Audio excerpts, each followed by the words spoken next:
మంచివాడి YouTube ఛానల్కి స్వాగతం.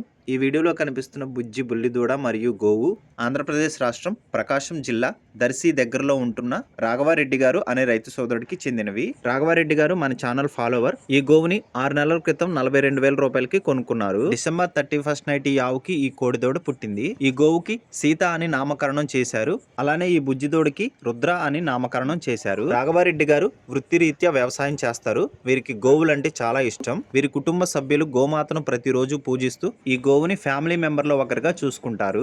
ప్రస్తుతం ఈ గోమాత పూటకి 3.5 లీటర్లు పాలిస్తుంది. కేవలం ½ లీటర్ మాత్రమే తీసుకొని మిగతావన్నీ దూడకే వదిలేస్తున్నారు. ఈ బుజ్జి దూడ చాలా క్యూట్ గా ఉంది. అందుకోసమే నేను ఈ వీడియో చేస్తున్నాను. చాలా మంది ఈ రెండింటిని కొనుక్కోవాలని అడుగుతూ ఉన్నారు. కానీ రాఘవారెడ్డి గారు అమ్మడానికి సిద్ధంగా లేరు. ఇంట్లోనే పెంచుకుంటామని చెప్పారు. రీసెంట్ గా తెలిసిన వారు 75,000కి అడిగినా ఇవ్వలేదని చెప్పారు. ఈ బుజ్జి దూడ మీకు నచ్చిందో లేదో కామెంట్ చేయండి. అలానే ఈ ఆవు ఏ జాతికి చెందిందో కూడా కామెంట్ చేయండి. For more videos like subscribe.